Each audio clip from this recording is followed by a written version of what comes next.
Assalamualaikum warahmatullahi wabarakatuh. Saya yang bernama Riki Saputra dengan NIM CN0D024057 dari Prodi Perpajakan Fakultas Ekonomi dan Bisnis Universitas Jambi. Jadi di sini saya akan mempresentasikan sebuah PPT yang berjudul PPH Pasal 21 Final dan Pasal 26 bagi subjek luar negeri.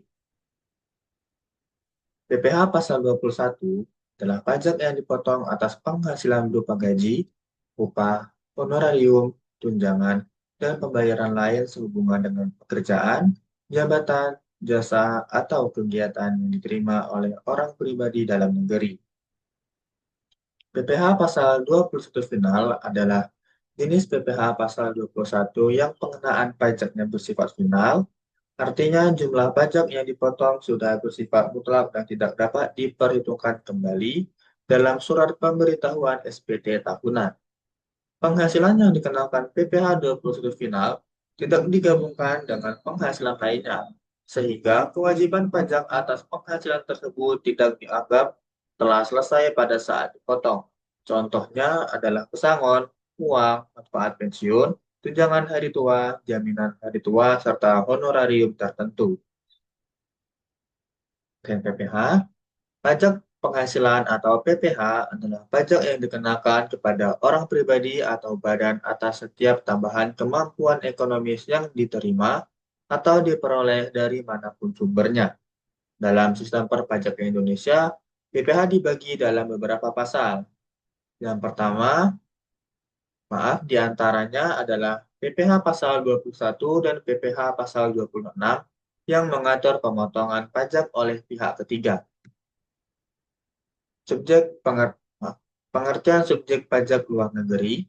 Menurut Pasal 2 Ayat 4 Undang-Undang Nomor 36 Tahun 2008, subjek pajak luar negeri atau SPLN adalah orang pribadi yang tidak bertempat tinggal di Indonesia atau berada di Indonesia kurang dari 183 hari dalam jangka waktu 12 bulan atau 1 tahun. Yang kedua, badan yang tidak didirikan dan tidak berkedudukan di Indonesia tetapi memperoleh penghasilan dari Indonesia. Contohnya adalah konsultan asing yang bekerja sementara di Indonesia, perusahaan luar negeri yang menerima royalti dari perusahaan Indonesia. Pengertian PPh Pasal 21 Final, PPh Pasal 21 adalah pajak yang dipotong oleh pemberi kerja atau penyelenggara kegiatan atas penghasilan yang diterima oleh orang pribadi. PPh Pasal 21 Final berarti pemotongan pajak atas penghasilan tertentu yang bersifat final. Artinya, tidak dapat dikreditkan atau diperhitungkan kembali di SPT tahunan. Pajak ini langsung diselesaikan saat pembayaran dilakukan oleh pemberi penghasilan. Jenis penghasilan yang dikenakan PPh Pasal 21 Final. Berdasarkan PMK nomor 16 PMK 03 2010, penghasilan yang dikenakan PPh Pasal 21 Final meliputi uang pesangon bagi karyawan yang berhenti bekerja, uang manfaat pensiun, tunjangan hari tua atau THT, dan jaminan hari tua atau JHT, uang tebusan pensiun, hadiah dan penghargaan dari kegiatan tertentu seperti perlombaan, kompetisi, dan penghargaan profesi.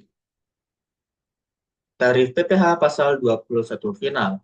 Tarif PPh Pasal 21 Final bersifat bertingkat atau progresif dan final yaitu penghasilan hingga 50 juta 0%, penghasilan 50 juta sampai 100 juta rupiah 5%, penghasilan 100 juta sampai 500 juta dikenakan tarif 15%, penghasilan lebih dari 500 juta 25%.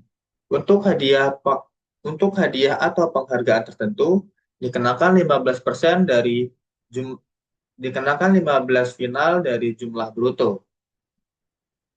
Pengertian PPh Pasal 26. PPh Pasal 26 adalah pajak yang dipotong oleh penghasilan yang diterima oleh subjek pajak luar negeri atau SPLN dari sumber penghasilan di Indonesia.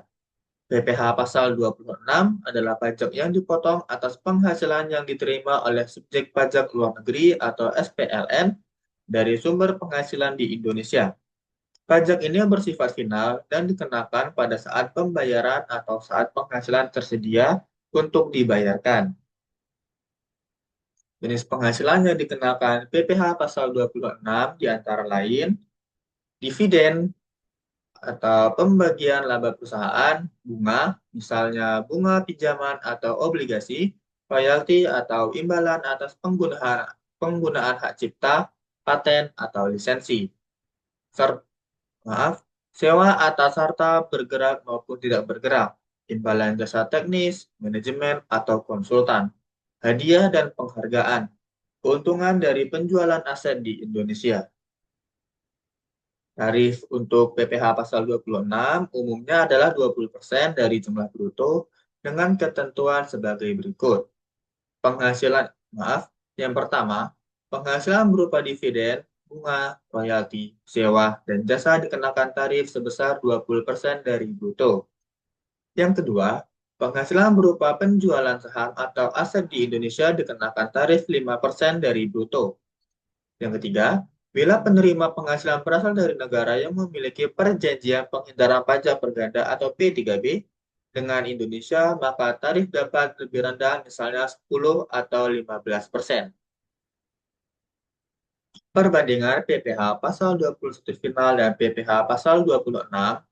Untuk PPh 21 final dikenakan atas penghasilan orang pribadi dalam negeri, tarif progresif 0 sampai 25% dan bersifat final.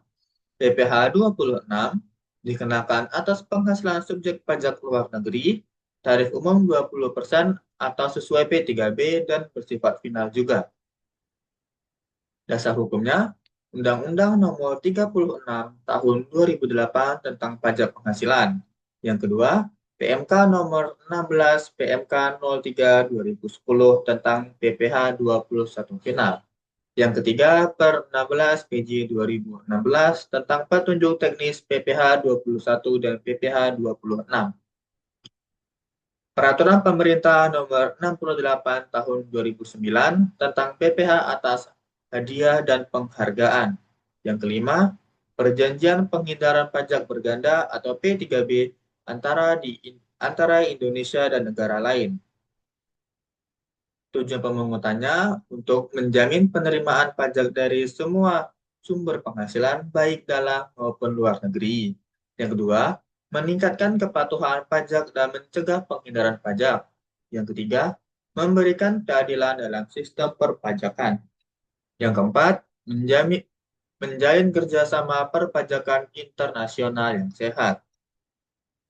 Jadi kesimpulannya adalah PPh pasal 21 final dan PPh pasal 26 merupakan bagian penting dari sistem pemungutan pajak Indonesia. PPh 21 final diterapkan pada penghasilan tertentu orang pribadi dalam negeri. PPh 26 diterapkan pada penghasilan SPLN dari Indonesia. Kedua pasal ini membantu menjaga stabilitas penerimaan negara dan keadilan perpajakan. Baiklah, sekian presentasi dari saya. Saya akhiri. Wassalamualaikum warahmatullahi wabarakatuh.